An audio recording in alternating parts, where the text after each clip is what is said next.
Bayangkeun Kang, urang mah teu menta macem-macem. Jadi salaki urang mah teu kudu neko-neko, teu kudu alim, teu kudu lugu. Dek mabok meunang, rek judi nyak hareup maneh, rek ka awewe kop bae. Urang mah ngarumasakeun awak sorangan, moal rek nuntut kudu boga salaki nu sempurna. Dek setia alhamdulillah, dek jujurnya syukur, rek ngabobodo nya hakna eta mah.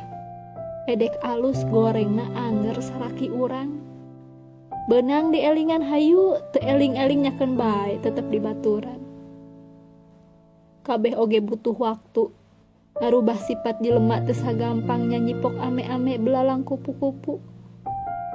Mun urang galak, urang rewel, urang judes, urang ngadat, tetep teu bisa ngarubah kahilafan salaki urang. Ngan hiji nu bisa dilakukeun mah didoakeun saelingna. Urang mah teu sieun ditinggalkeun kawin deui, nu dipikasieun ngan hiji. Katika salaki urang keur mabok dalam keadaan maksiat jeung babaturanana, keur asik jojogedan di orgen atau kerjanjian jeung awewe lain misalkeun, ajal datang ngajemputna seketika tanpa diberi waktu tobat. Terus kumaha nasibna di alam kubur engke? Kabayangkeun kumaha ngeurina mangkat ulin balik-balik dianterkeun mobil ambulan.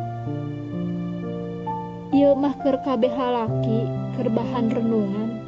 Bayangkeun, keur ngeunah-ngeunah mabok, jantung maneh kakonci gagal napas. Terus modar, budak leutik keneh, pamajikan ngora keneh, paeh asup neraka. Matakna awewe mah didesain judes rewel loba bacot sok nyinyin dir teh dirancang meh kuat hatena, kuat ragana, karena tugasna sabar nyang hareupan masalah naon wae. Awewe mah teu hayang salakina kunanaon, kahayang mah nya cing salamet, cing sehat, panjang umur. Mun awewe ngalarang salaki ngarokok, ngalarang salaki mabok, nyaeta tujuanna meh salakina teu tereh modar. Ditinggalkeun jelema nu dipikanya teh nyeri pisan. Ditinggalkeun salingkuh ge nyeri hate. Komo mau ditinggalkeun paeh Kang. Ketahuilah wahai para salaki, pamajikan rewel teh semata-mata meh maneh teu tereh modar. Mun maneh beuki mabok, beuki ngobat, beuki awewe, tapi pamajikan maneh tara ngambek, tara ngomong, tara nyarekan, mungkin pamajikan maneh geus siap ditinggalkeun paeh. Maneh modar asup neraka, pamajikan maneh jadi randa, beuki geulis dikawin ku batur. Coba bayangkan.